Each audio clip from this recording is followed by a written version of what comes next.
Hello दोस्तों, स्वागत है आप सभी का हमारे YouTube channel Z for teach एक नए वीडियो में। दोस्तों, आज की इस वीडियो में हम लोग देखने वाले हैं कक्षा 10 के बिहार बोर्ड मैट्रिक एग्जाम 2026 के लिए जो 10th क्लास का हिंदी है गद्यखंड के हम लोग सारे ऑब्जेक्टिव को देखने वाले हैं। 1 से लेकर के 5 तक जितने भी चैप्टर से ऑब्जेक्टिव बनते हैं सारे के सारे हिंदी के ऑब्जेक्टिव क्वेश्चन करा रहे हैं आप इसमें। आप लोग शुरू से लेकर के अंदर देखिए और जिसका उत्तर पहले से जानते रहिएगा कमेंट बॉक्स में जरूर बताइएगा। तो चलिए आज के इस वीडियो को शुरू करते हैं प्यार दोस्तों।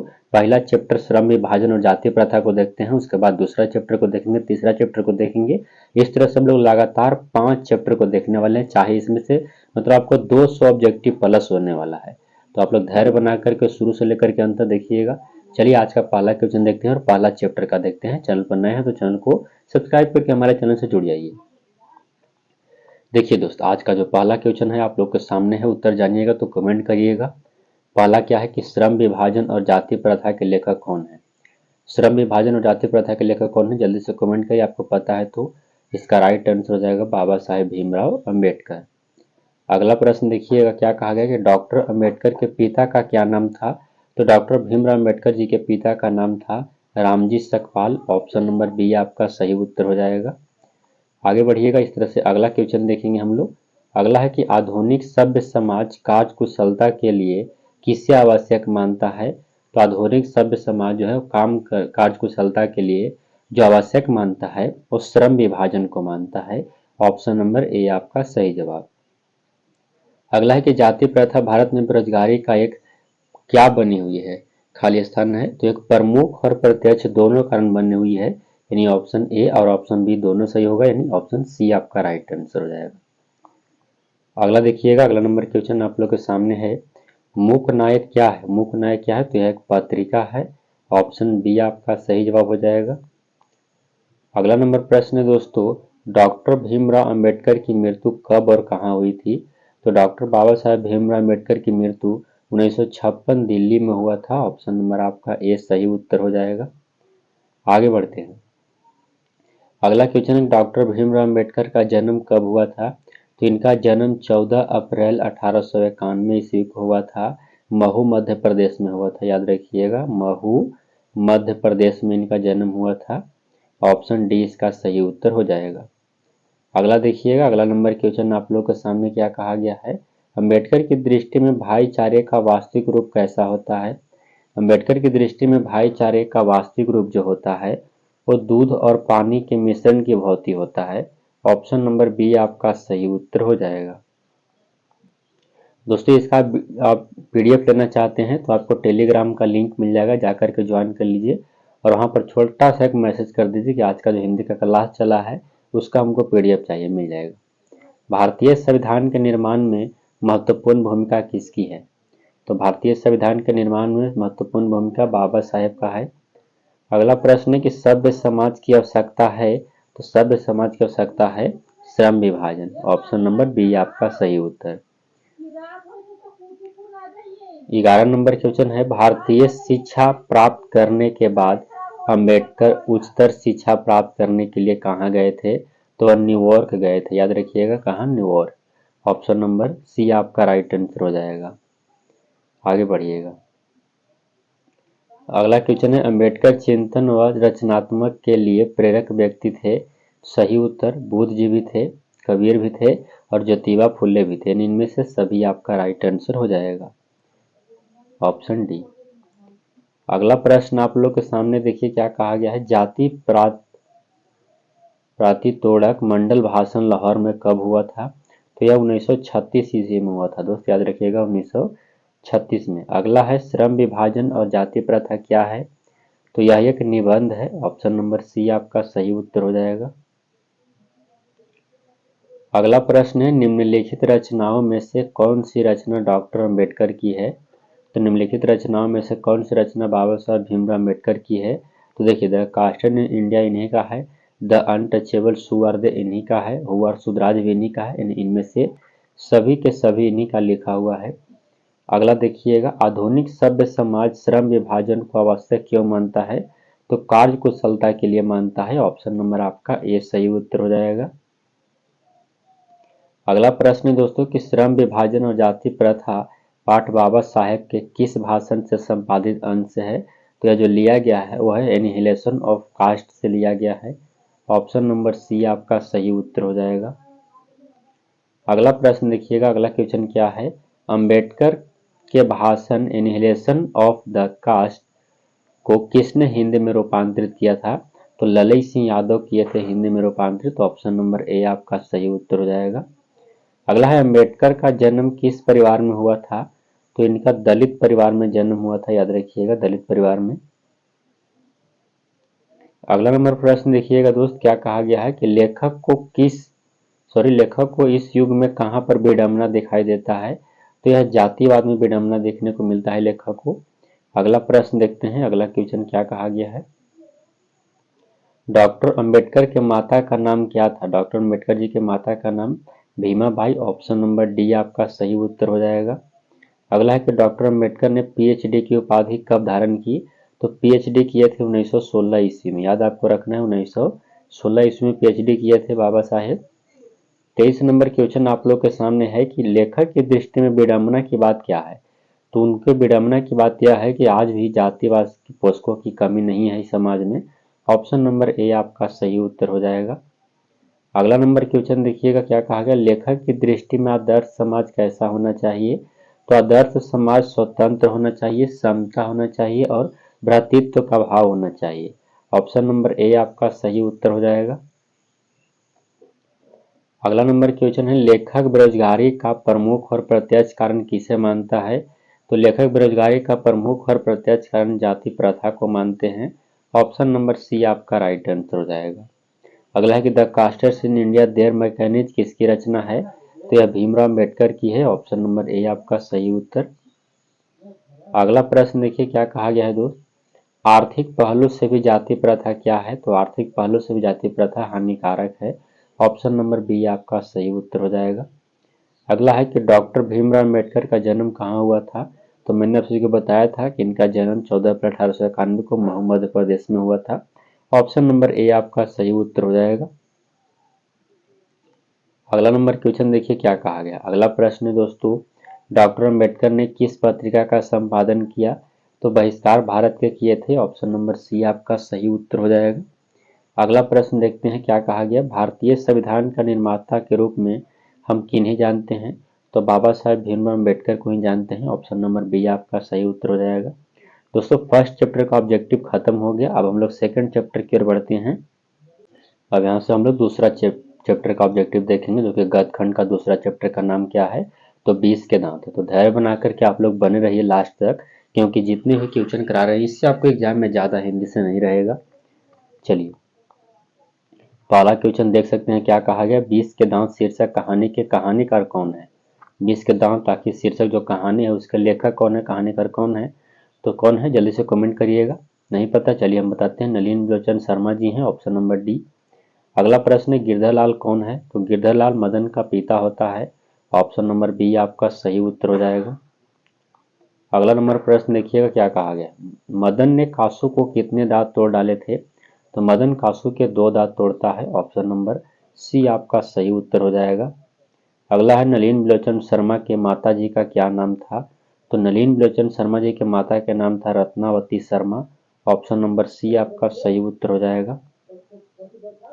अगला प्रश्न है दोस्तों, नलिन बिलोचन शर्मा के कहानियों में किसके तत्व समग्रता से उभर कर आए हैं? सही उत्तर हो जाएगा मनोवैज्ञानिकता का। ऑप्शन नंबर बी आपका राइट आंसर हो जाएगा। आगे देखिएगा दोस्त, अगला क्वेश्चन आप लोग के सामने क्या कहा गया है? मोटर कार को किससे खतरा हो सकता था? तो मोटर कार को खतरा खोखा से हो सकता था। ऑप्शन नंबर सी आपका राइट आंसर हो जाएगा। अगला है कि खोखा खोखी किस भाषा की शब्द है? तो यह बांग्ला में बोला जाता है। खोखा खोखी बांग्ला का शब्द का भाषा है। अगला प्रश्न देखिए, क्या है? ऐसे ही लड़के आगे चलकर गुंडे चोर डाकू बनते हैं, यह पंक्ति कहानी के किस पात्र ने कही है? आप लोग पढ़ें तो अच्छे से पता है कि सेन साहब कहे थे। ऑप्शन नंबर सी आपका सही उत्तर हो जाएगा। अगला देखिएगा दोस्त, अगला क्या है कि खोखा खोखी का अर्थ क्या होता है? खोखा खोखी का अर्थ होता है बच्चा बच्ची। ऑप्शन नंबर ए आपका राइट आंसर हो जाएगा। खोखा का नाम क्या था? तो खोखा का नाम कासू था। ऑप्शन सी आपका करेक्ट आंसर हो जाएगा। 11 नंबर प्रश्न देखिए क्या कहा गया। 20 के दांत कैसी कहानी है।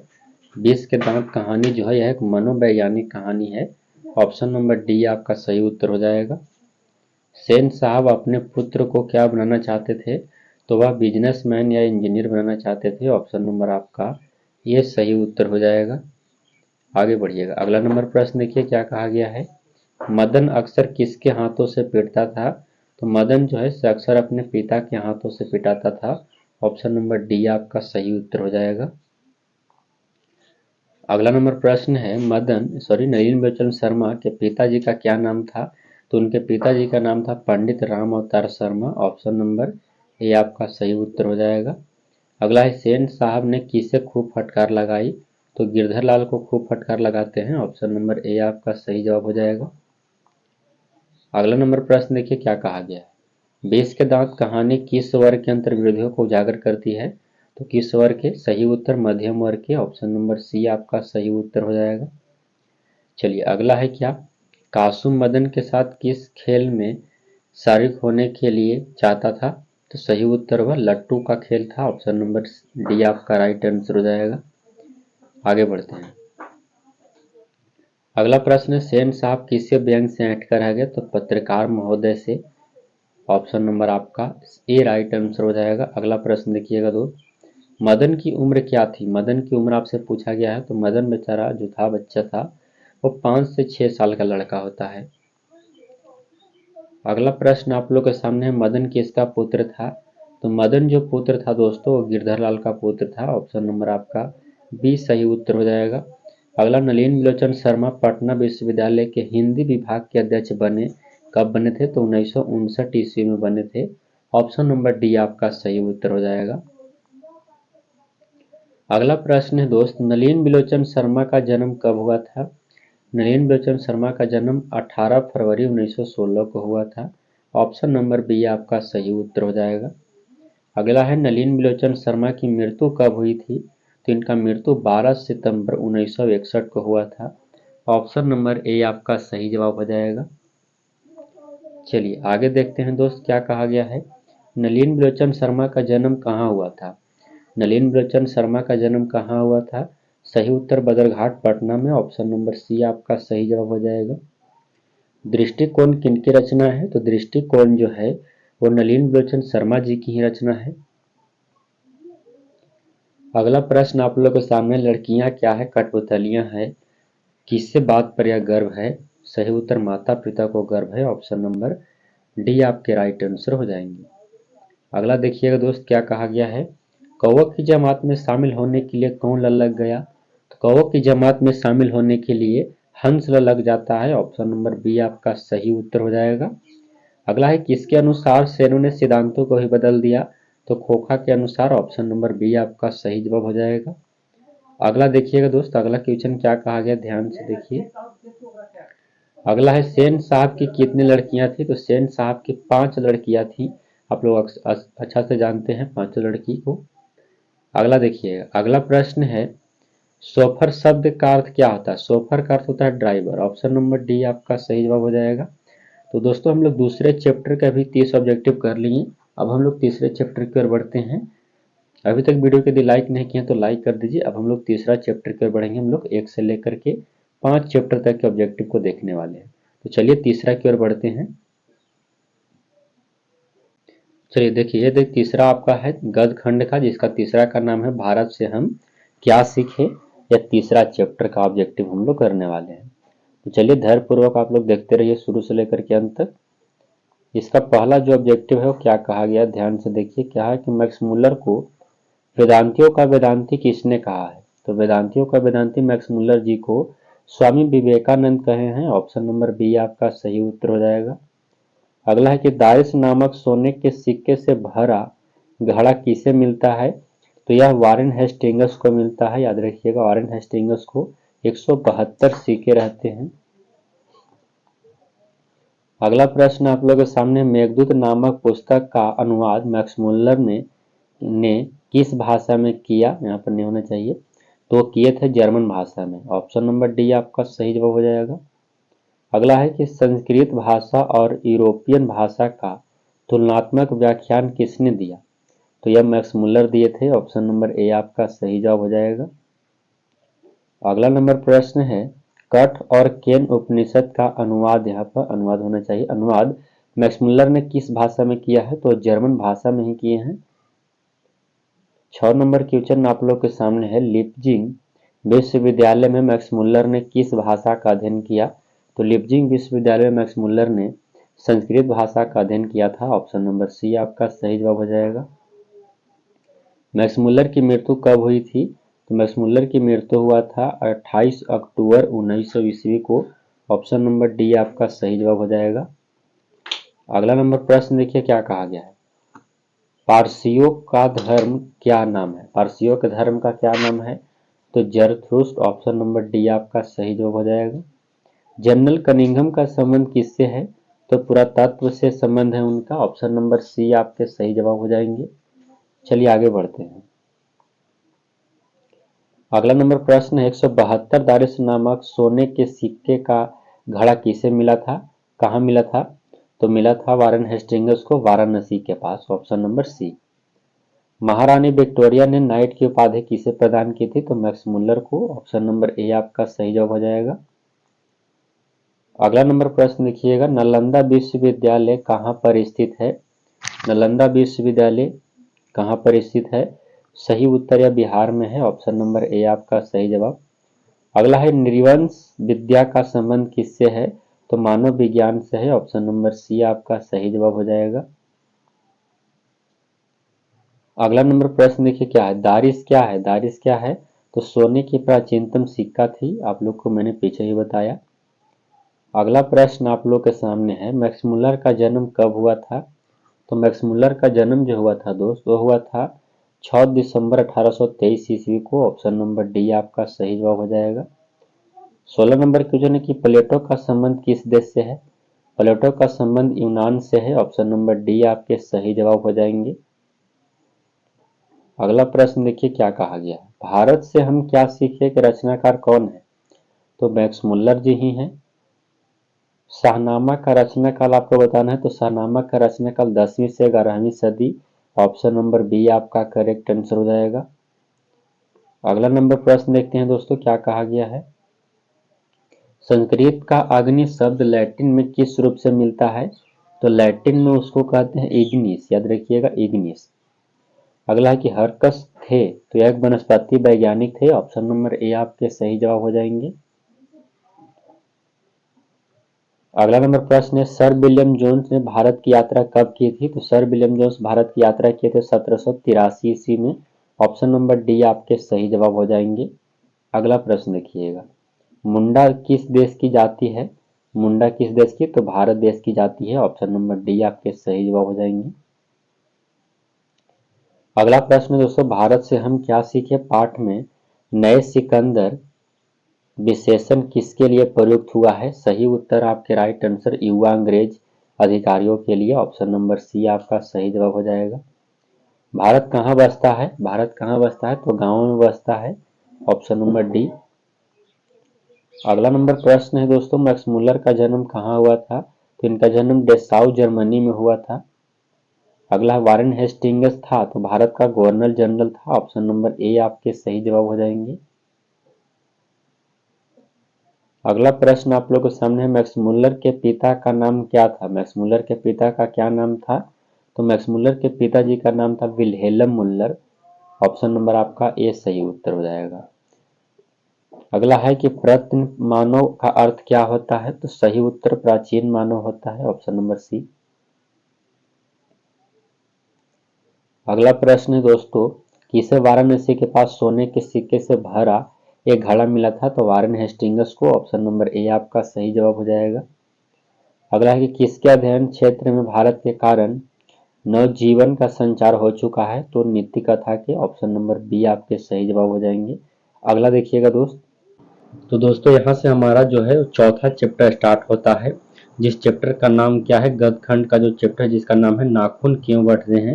ये चौथा चैप्टर है। एक चैप्टर और पांचवा चैप्टर हम लोग देखेंगे, तो धैर्य बना करके आप लोग देखते रहिएगा। आपको 200 प्लस ऑब्जेक्टिव मैं आप सबको कराने वाला हूँ।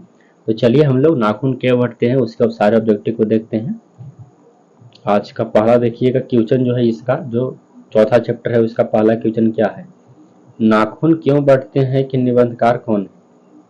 नाखून क्यों बढ़ते हैं कि निबंधकार कौन है, तो आचार्य हजारी प्रसाद द्विवेदी जी हैं। ऑप्शन नंबर डी आपके सही उत्तर हो जाएंगे। द्विवेदी जी ने निर्जल अपराधी किसे कहा है, तो निर्जल अपराधी व नाखून को कहे हैं। ऑप्शन नंबर ए आपका सही उत्तर हो जाएगा। अगला प्रश्न आप लोग के सामने है, काम सूत्र किसकी रचना है। काम सूत्र वात्स्यायन की रचना है, याद रखिएगा वात्स्यायन की। अगला प्रश्न है दोस्तों, शिक्षक का अर्थ क्या होता है। शिक्षक का अर्थ मोम होता है, याद आपको रखना है, शिक्षक का अर्थ मोम होता है। अगला है कि महाभारत क्या है, तो महाभारत क्या है ये आपको बताना है खुद से। सही जवाब हो जाएंगे यह एक पुराण है। ऑप्शन नंबर डी आपके सही उत्तर हो जाएंगे। अगला प्रश्न देखिएगा तो क्या कहा गया है, किस देश के लोग बड़े बड़े नख को पसंद करते हैं। कौन से देश के लोग बड़े बड़े नाखूनों को पसंद किया करते हैं, तो गौड़ देश के लोग। ऑप्शन नंबर ए आपके सही जवाब हो जाएंगे। अगला है कि कौन छोटे नखों को पसंद करते हैं, तो दक्षिणात के लोग छोटे नाखून को पसंद करते हैं। अगला प्रश्न देखिए क्या कहा गया है, हजारी प्रसाद द्विवेदी का जन्म कब हुआ था, तो हजारी प्रसाद द्विवेदी जी का जन्म 1907 में हुआ था। ऑप्शन नंबर बी आपके सही उत्तर हो जाएंगे। अगला, हजारी प्रसाद द्विवेदी का जन्म कहाँ हुआ था, तो इनका जन्म बलिया उत्तर प्रदेश में हुआ था। ऑप्शन नंबर सी आपके सही जवाब हो जाएंगे। अगला प्रश्न देखिएगा दोस्त क्या कहा गया है, कौन मनुष्य का आदर्श नहीं बन सकती। मनुष्य का आदर्श कौन नहीं बन सकती, तो बंदरियां। ऑप्शन नंबर बी आपके सही जवाब हो जाएंगे। देवताओं का राजा किसे संबोधित यानी किन्हें संबोधित किया जाता है, तो देवताओं का राजा इंद्र को कहा जाता है। ऑप्शन नंबर सी आपके सही जवाब हो जाएंगे। अगला प्रश्न दोस्तों, नख किसका प्रतीक है। नाखून जो है किसका प्रतीक है, तो यह पशुता का चिन्हानी है। ऑप्शन नंबर बी आपके सही जवाब हो जाएंगे। अगला है क्या, पृथ्वीराज रासो किनका संपादन है, तो पृथ्वीराज रासो हजारी प्रसाद द्विवेदी जी का संपादन है। Option number A. अगला प्रश्न देखिएगा 14 नंबर क्वेश्चन क्या कहा गया है, काशी हिंदू विश्वविद्यालय से हजारी प्रसाद द्विवेदी को कौन सी उपाधि दी गई है, तो उनको ज्योतिषाचार्य की उपाधि मिला है। ऑप्शन नंबर डी आपके सही जवाब हो जाएंगे। हजारी प्रसाद द्विवेदी कब पद्म भूषण की उपाधि से सम्मानित हुए, तो 1957 ईस्वी में इनको पद्म विभूषण मिला था, पद्म भूषण। अगला प्रश्न है, अशोक के फूल की रचना है। अशोक के फूल किसकी रचना है, सही जवाब हजारी प्रसाद द्विवेदी जी का है। हजारी प्रसाद द्विवेदी की मृत्यु कब और कहाँ हुई थी, तो इनका मृत्यु 1979 दिल्ली में हुआ था। अगला प्रश्न देखिए क्या कहा गया, नाखून का इतिहास किस पुस्तक में मिलता है, तो नाखून का इतिहास कामसूत्र पुस्तक में मिलता है, याद रखिएगा कामसूत्र में। अगला प्रश्न है कि हजारी प्रसाद द्विवेदी ने डीएलएड यहाँ पर होना चाहिए, अच्छा से नहीं लिखा हुआ, डीएलएड की उपाधि किस विश्वविद्यालय से प्राप्त की, तो डीएलएड की उपाधि लिए थे लखनऊ विश्वविद्यालय से, याद रखिएगा विश्वविद्यालय यहाँ पर लिखा हुआ है। अगला प्रश्न है दोस्तों, कहानी में चंद्राकार, त्रिकोण, वर्तुलाकार, दंतुल आकृतियों का संबंध मानव के किस अंग से है, तो नाखून से है। ऑप्शन नंबर आपका ए राइट आंसर हो जाएगा। अगला है, अलकतक का अर्थ क्या होता है, तो इसका अर्थ होता है आलता। Option number B. 22 नंबर क्वेश्चन देखिएगा, द्विवेदी जी को साहित्य अकादमी पुरस्कार किस रचना पर मिला था, तो इनको साहित्य अकादमी पुरस्कार जो मिला था दोस्त, वो अशोक पर्व पर मिला था। ऑप्शन नंबर बी आपके सही जवाब हो जाएंगे। प्राचीन मानव का प्रमुख अस्त्र शस्त्र क्या था, तो प्रमुख अस्त्र नाखून ही था। ऑप्शन नंबर बी आपके सही जवाब हो जाएंगे। अगला प्रश्न है, आर्यों के पास क्या था। आर्यों के पास क्या था, तो उनके पास लोहे के अस्त्र थे, घोड़े भी थे और मिट्टी का घर भी था, यानी कच्ची मिट्टी का, इनमें से सभी थे। ऑप्शन नंबर डी आपके सही जवाब हो जाएंगे। अगला देखिएगा, सब पुराने अच्छे नहीं होते और सब नए खराब नहीं होते, ऐसा किसने कहा है, तो कालिदास कहे थे। ऑप्शन नंबर आपका बी सही उत्तर हो जाएंगे। अगला नंबर प्रश्न है दोस्तों, नखधर मनुष्य आज किस पर भरोसा कर रहा है, तो भरोसा कर रहा है एटम बम पर, याद रखिएगा एटम बम पर। अगला है कि मनुष्य की मनुष्यता यही है कि वह सबके दुख सुख को सहानुभूति के साथ देखता है, यह तथ्य किसका है, सही जवाब गौतम बुद्ध जी का है। ऑप्शन नंबर बी आपके सही जवाब हो जाएंगे। अगला देखिएगा दोस्त, अगला प्रश्न है, नाखून क्यों बढ़ते हैं कि निबंधकार कौन है, तो इनके निबंधकार हैं, मैंने आप सभी को पहले ही बताया था, आचार्य हजारी प्रसाद द्विवेदी जी। अगला, आचार्य हजारी प्रसाद द्विवेदी ने साहित्य की किस विद्या में लेखन नहीं किया है? तो वह कहानी नहीं लिखे हैं, याद रखिएगा कहानी, बाकी सारे के सारे आलोचना, उपन्यास और निबंध लिखे हैं। अगला प्रश्न देखिए क्या कहा गया है। अगला प्रश्न दोस्तों, कौन सी रचना हजारी प्रसाद द्विवेदी की नहीं है? हजारी प्रसाद द्विवेदी की इनमें से कौन सी रचना नहीं है? तो माटी की मूर्तें इनका नहीं है, सही उत्तर ऑप्शन बी हो जाएगा। बाकी ये सारे के सारे इन्हीं का लिखा हुआ है। हिरोशिमा कहाँ है? हिरोशिमा आप लोग पढ़े होंगे तो जापान में है, ऑप्शन नंबर डी। अगला प्रश्न है दोस्तों, कौन छोटे नखों को पसंद करते हैं? तो दक्षिणार्थ के लोग काफी छोटे छोटे नखों को ज्यादा पसंद करते हैं। नाखून क्यों बढ़ते हैं किस प्रकार का निबंध है? तो यह ललित निबंध है, ऑप्शन नंबर ए आपके सही उत्तर हो जाएंगे। अगला नंबर प्रश्न देखिएगा दोस्त, क्या कहा गया है? दधीची की हड्डी से क्या बना था? तो दधीची की हड्डी से बना था इंद्र का वज्र, ऑप्शन नंबर आपका सी सही उत्तर हो जाएगा। लेखक के अनुसार मनुष्य के नाखून किसके जीवंत प्रतीक हैं? तो यह पांचवी वृत्ति का प्रतीक, ऑप्शन नंबर सी आपके सही जवाब हो जाएंगे। अगला क्वेश्चन है, सहजात वृत्तियां किसे कहते हैं? तो अनजात स्मृतियां को कहते हैं, ऑप्शन नंबर बी आपके सही उत्तर हो जाएंगे। और दोस्तों हम लोग इस चैप्टर से भी 36 क्वेश्चन देख लिए। अब हमारा एक और लास्ट चैप्टर बचा है जो कि 5वां चैप्टर है। अब चलिए उसके ऑब्जेक्टिव को भी देखते हैं। उसका ऑब्जेक्टिव आपको नीचे दिया गया है, दिखाते हैं।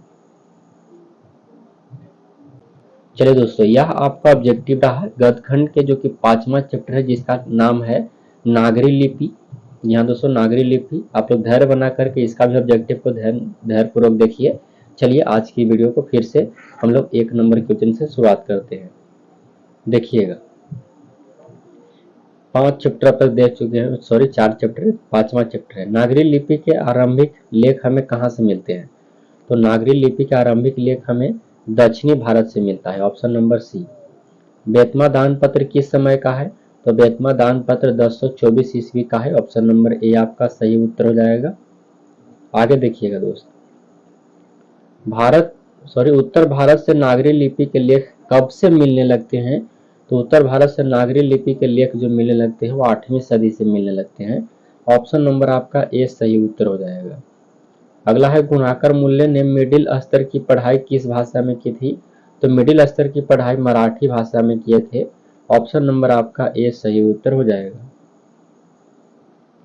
अगला प्रश्न है, मूल्य ने अंग्रेजी व हिंदी की पढ़ाई कहाँ पर की? तो अंग्रेजी और हिंदी की पढ़ाई जो किए थे वो कहाँ पर किए थे? तो वर्धा में किए थे, ऑप्शन नंबर सी आपके सही उत्तर हो जाएंगे। अगला प्रश्न देखिएगा, नेपाली भाषा किस लिपि में लिखी जाती है? तो नेपाली भाषा भी देवनागरी लिपि में लिखा जाता है, ऑप्शन नंबर डी आपके सही उत्तर हो जाएंगे। गुणाकर मूल्य का जन्म कब हुआ था? तो गुणाकर मूल्य जी का जन्म जो हुआ था 1935 ईस्वी में हुआ था, ऑप्शन नंबर ए आपके सही उत्तर हो जाएंगे। अगला प्रश्न देखिए क्या कहा गया, गुणाकर मूल्य का जन्म कहाँ हुआ था? गुणाकर मूल्य जी का जन्म महाराष्ट्र में हुआ था, ऑप्शन नंबर आपका सी राइट आंसर हो जाएगा। इन्होंने किस पुस्तक में पुरानी लिपियों की विस्तृत जानकारी दी है? गुणाकर मूल्य जी किस पुस्तक में लिपि के बारे में काफी ज्यादा जानकारी दी है? तो अक्षर कथा में दिए हैं, ऑप्शन नंबर बी। अगला है, क्या गुप्तों की राजधानी को क्या कहा जाता होगा? तो गुप्तों की राजधानी को देवनगर कहा जाता था, ऑप्शन नंबर डी आपके सही जवाब हो जाएंगे। बांग्ला लिपि किस प्राचीन नागरी लिपि है? तो यह कौन है? तो उसकी बहन है, ऑप्शन नंबर बी आपके सही उत्तर। अगला प्रश्न देखिएगा, केरल के शासकों के द्वारा सिक्कों पर वीर केरला से शब्द किस लिपि में लिखी गई है? तो वह भी नागरी लिपि में ही लिखा है, ऑप्शन नंबर ए आपका राइट आंसर। पहले पहल किन राजाओं के लेखों के लिपि को ही नंदी नागरी नाम दिया गया था? तो विजयनगर के राजा को, याद रखिएगा विजयनगर के राजा को, ऑप्शन बी। अगला देखिएगा दोस्तों, अगला प्रश्न, उत्तर भारत की विशेष स्थापत्य शैली को क्या कहते हैं? उत्तर भारत की विशेष स्थापत्य शैली को नागर शैली कहा जाता है, ऑप्शन नंबर डी। अगला है, देवनागरी लिपि में मुद्रण के टाइप कब बने? तो मुद्रण के टाइप बने थे 2 सदी पहले, ऑप्शन नंबर ए आपका सही जवाब हो जाएगा। अगला प्रश्न है, अगला क्वेश्चन है, नागरी लिपि कब एक सार्वदेशिक लिपि थी? तो वह 8वीं से 11वीं में सार्वदेशिक लिपि थी। अगला है पहले दक्षिण भारत की नागरी लिपि को क्या कहा जाता था, क्या कहलाती थी, तो सिद्धम कहलाता था। ऑप्शन नंबर डी आपके सही जवाब हो जाएंगे। अगला प्रश्न आप लोग के सामने, गुणाकर मूल्य ने विभिन्न विषयों पर कितने निबंध लिखे हैं, तो विभिन्न विषयों पर 2500 से अधिक निबंध लिखे हैं। भारतीय लिपियों की कहानी किनकी प्रसिद्ध रचना है, तो गुणाकर मूल्य जी का ही है। Option number A. अगला प्रश्न आप लोग के सामने, इस्लामी शासक का आरंभ काल क्या है। इस्लामी शासन का आरंभ काल जो है शासक का 12वीं सदी है। ऑप्शन नंबर ए आपके सही जवाब हो जाएंगे। गुणाकर मूल्य की मृत्यु की बात किया जाए तो मृत्यु इनका 2009 ईस्वी में हुआ था, याद रखिएगा 2009 ईस्वी में इनका निधन हो चुका था। अगला प्रश्न देखिए क्या कहा गया है। अगला है कि किस शासक ने अपने सिक्कों पर राम सीता की आकृति और नागरी लिपि में राम सिएक शब्द अंकित करवाए थे, तो अकबर करवाए थे, याद रखिएगा अकबर। ऑप्शन नंबर सी आपके सही उत्तर हो जाएंगे। नागरी लिपि शीर्षक निबंध के निबंधकार कौन है, तो गुणाकर मूल्य जी हैं। ऑप्शन नंबर आपका ए राइट आंसर हो जाएगा। अगला प्रश्न है, नागरी लिपि शीर्षक पाठ किस पुस्तक से लिया गया है, तो नागरी लिपि शीर्षक पाठ जो लिया गया है वो भारत लिपियों की कहानी से लिया गया है। ऑप्शन नंबर बी आपके राइट आंसर हो जाएंगे। मराठी भाषा की लिपि कौन सी है, मराठी भाषा की लिपि देवनागरी लिपि है। ऑप्शन नंबर सी आपके सही उत्तर हो जाएगा। अगला देखिएगा दोस्त, टकसाल का संबंध किससे है, टकसाल का संबंध सिक्कों से है। ऑप्शन नंबर ए आपके करेक्ट आंसर हो जाएंगे। श्रवण बेलगोला स्थान का संबंध किससे है, कौन से धर्म से, तो श्रवण बेलगोला स्थान का संबंध जो है वह है जैन धर्म से। ऑप्शन नंबर ए आपका सही उत्तर हो जाएगा। अगला देखिएगा दोस्त, अगला प्रश्न है, सिद्धम क्या है, सिद्धम क्या है, तो एक प्रकार की लिपि है। ऑप्शन नंबर डी आपके करेक्ट आंसर हो जाएंगे। किसे देवनागरी की संज्ञा दी गई है, तो देवनागरी काशी को कहा गया है। ऑप्शन नंबर बी आपके करेक्ट आंसर हो जाएंगे। चलिए अगला क्वेश्चन देखते हैं दोस्तों, अगला प्रश्न क्या कहा गया। देखिए अगला प्रश्न है कि हिंदी के आदि कवि कौन है, तो हिंदी के आदि कवि सरहपाद जी हैं। Option number A. अगला है कि अमोघ वर्ष कौन था, अमोघ वर्ष कौन था, सही जवाब दोस्तों प्रख्यात राष्ट्रकूट राजा थे। ऑप्शन नंबर बी आपके सही उत्तर हो जाएगा। अगला प्रश्न आप लोग के सामने क्या कहा गया, देखिए मिहिर भोज की ग्वालियर प्रस्तुति किस भाषा में है, तो यह जो है वो संस्कृत भाषा में है। बेतमा कहाँ है, तो बेतमा इंदौर के पास है। ऑप्शन नंबर आपका ए राइट आंसर हो जाएगा। देखिए 34 नंबर क्वेश्चन है दोस्तों, दक्षिण भारत के पांड्य प्रदेश के राजा का पालियम ताम्रपत्र मिला है, तो वह है राजा बरगुन के। ऑप्शन नंबर बी आपके सही उत्तर। तो दोस्तों मैंने आप सभी को करीब आपको 180 या 175 क्वेश्चन कराए, मान लेते हैं कि 170 क्वेश्चन ही कराएं, तो ये सारे के सारे हर चैप्टर से 1 से लेकर के 5 चैप्टर तक मैंने आप सभी को कराए ही। वीडियो उम्मीद करता हूँ आप लोग को अच्छा लगा होगा, वीडियो को लाइक करिएगा। इससे संबंधित आपको ऑब्जेक्टिव नहीं बनने वाले हैं 1 से 5 तक के चैप्टर से। अगली वीडियो आपको 6 से लेकर के 10 तक या फिर 12 तक के चैप्टर को लेकर के आएंगे। वीडियो को शेयर करिएगा जिनको भी 2026 में मैट्रिक का एग्जाम देना है, ताकि उनका काफ़ी कम समय बचा है। आप सभी लोग को पता है कि आपका बहुत ही कम समय बचा है, तो ध्यानपूर्वक पढ़िए और हमारे चैनल से जुड़िए, क्योंकि मैं आपका साथ शुरू से लेकर के अंत तक देने वाला हूँ। मिलते हैं नेक्स्ट वीडियो में, तब तक के लिए जय हिंद प्यारे दोस्तों, चैनल से जरूर जुड़ जाइएगा।